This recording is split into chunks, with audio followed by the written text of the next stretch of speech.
ગુજરાતમાં અત્યારે મગફળી અને સોયાબીન સહિતના ખરીફ પાકોની ટેકાના ભાવે ખરીદી ચાલી રહી છે, જે વિશે કૃષિ મંત્રી રાઘવજી પટેલે માહિતી આપી છે।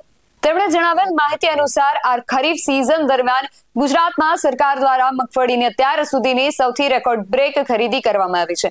તેમના કહેવા અનુસાર ગુજરાતમાં આ વર્ષે મગફળી પાકનું કુલ 18.80 લાખથી વધુ હેક્ટરમાં રેકોર્ડ બ્રેક વાવેતર થયું હતું, જે ગત વર્ષની સરખામણીએ 2.5 લાખ હેક્ટર વધુ હતું।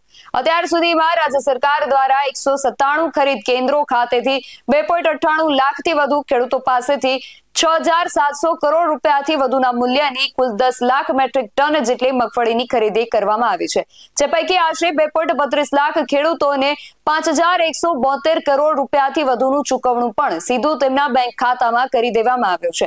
આ સિવાય પણ તેમણે વિડીયોના માધ્યમથી ઘણી બધી માહિતી આપી હતી। સાંભળીએ શું કહી રહ્યા છે રાઘવજીભાઈ પટેલ।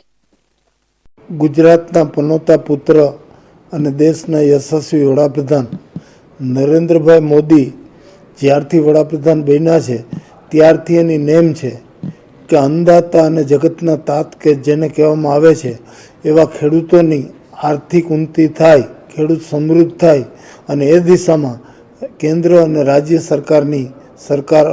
સરકારો કામ કરી રહી છે। નરેન્દ્રભાઈના નેતૃત્વ હેઠળ ખેડૂતોને પોતાની ખેતીની ઉપજના જણસીઓના ભાવો પોષણક્ષમ મળી રહે એના માટે જે તે સિઝનમાં વાવેતર પહેલાં જ ટેકાના ભાવો નક્કી કરી દેવામાં આવે છે અને જ્યારે એ માલ બજારમાં આવે અને ખેડૂત વેચવા માર્કેટમાં માલ લઈ આવે ત્યારે જો માર્કેટમાં બજાર ભાવ ટેકાના ભાવ કરતાં નીચા હોય તો તુરત જ પારદર્શી રીતે સરકાર ખરીદી કરવાની કામગીરી કરી અને ખેડૂતોને આર્થિક નુકસાનીમાંથી બચાવી અને પોષણક્ષમ ભાવો આપવા માટે ખૂબ ઉત્કૃષ્ટ કામગીરી કરી રહી છે। ચાલુ સાલની વાત કરું તો આ વર્ષે મગફળીના ટેકાના ભાવે અત્યાર સુધી સૌથી રેકોર્ડ બ્રેક ખરીદી થઈ છે। વાવેતર કરે એ પહેલાં જ ટેકાના ભાવ જાહેર થતાં ખેડૂતોએ ખરીફ પાકોનું ભાવ જોઈ, ટેકાના ભાવોની જાહેરાત જોઈ અને વાવેતર કરેલ એ વાવેતર રેકોર્ડ બ્રેક વાવેતર હતું। ખેડૂતોને બજાર ભાવ કરતાં ખુલ્લા બજારમાં જે ભાવ મળતા હોય તેના કરતાં ટેકાના ભાવે વધુ ભાવ મળતા અત્યારે રાજ્ય સરકારે કેન્દ્ર સરકારની આ યોજનાને પૂરી રીતે રાજ્યમાં અમલમાં મૂકી મગફળીની ખરીદી કરવા માટે રાજ્યમાં 198 જેટલા ખરીદ કેન્દ્રો શરૂ કરેલ અને અત્યાર સુધી ટેકાના ભાવે લગભગ રૂપિયા 6,700 કરોડના મૂલ્યની કુલ 10 લાખ મેટ્રિક ટન જેટલી રેકોર્ડ બ્રેક કહી શકાય તેટલી ટેકાના ભાવની ખરીદી મગફળીની કરવામાં આવી છે અને આ મગફળીની ખરીદી સામે સરકારે ખેડૂતોને ચૂકવણું પણ ઝડપથી મળી જાય એવી વ્યવસ્થા કરી છે। અત્યાર સુધી મગફળી માટે 2.32 લાખ ખેડૂતોને રૂપિયા 5,172 કરોડનું ચૂકવણું પણ કરી દેવામાં આવ્યું છે। એ જ રીતે સોયાબીનની પણ આ વર્ષે મબલક ખરીદી કરવામાં આવી છે।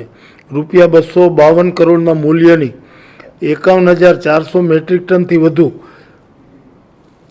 સોયાબીન રાજ્યમાંથી ખરીદ કરવામાં આવ્યું છે ખેડૂતો પાસેથી અને અત્યાર સુધી સોયાબીન માટે રાજ્યમાં 88 જેટલા ખરીદ કેન્દ્રો શરૂ કરવામાં આવ્યા છે, જેના દ્વારા આ કામગીરી થઈ રહી છે, જેની સામે 27,000થી વધુ ખેડૂતોને 210 કરોડ રૂપિયાનું ચૂકવણું સીધું ડાયરેક્ટ ડીબીટી મારફત એના બેંક ખાતામાં જમા કરાવી અને એનું પેમેન્ટ પણ ખેડૂતોને કરી દેવામાં આવ્યું છે।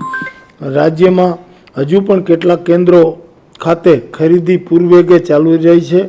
નોંધાયેલા તમામ ખેડૂતો પાસેથી આગામી 8મી ફેબ્રુઆરી સુધીમાં ખરીદી પૂર્ણ કરવાનું રાજ્ય સરકારનું આયોજન છે। એટલે આ રીતે આપણા યશસ્વી વડાપ્રધાન નરેન્દ્રભાઈ મોદીની નેમ પ્રમાણે ખેડૂતોની આવકમાં વૃદ્ધિ થાય, એની આવક ડબલ થાય અને ખેડૂતોને પોષણક્ષમ ભાવો મળી રહે એના માટે સરકાર યુદ્ધના ધોરણે આ કામગીરી કરી રહી છે. રાજ્યના અનેક તાલુકામાં નોંધાયેલા તમામ ખેડૂતો પાસેથી ખરીફ પાકોની ખરીદી પૂર્ણ થઈ છે, જ્યારે બાકીના ખરીદ કેન્દ્રો ખાતે નોંધાયેલા ખેડૂતો પાસેથી ખરીફ પાકોની ખરીદી પૂરવેગે ચાલી રહી છે. બાકીના તમામ ખેડૂતો પાસેથી આગામી 8 ફેબ્રુઆરી સુધીમાં ખરીદી પૂર્ણ કરવામાં આવશે તેવી મંત્રીએ ખાતરી આપી હતી. આ સિવાય ખેડૂતો માટે એક જાણવાજોગ માહિતી સામે આવી છે.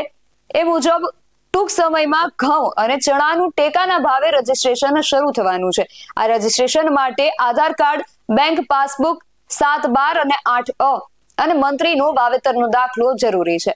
કૃષિ મંત્રી દ્વારા જે ખાતરી આપવામાં આવી છે કે 8 તારીખ સુધીમાં ખરીદી પૂર્ણ કરી દેવામાં આવશે. માટે હવે જોવું એ રહ્યું કે જે ખાતરી આપવામાં આવી છે તે મુજબ કામ કરવામાં આવે છે કે કેમ. આ વિશે તમારું શું માનવું છે અમને કમેન્ટ કરીને ચોક્કસથી જણાવજો.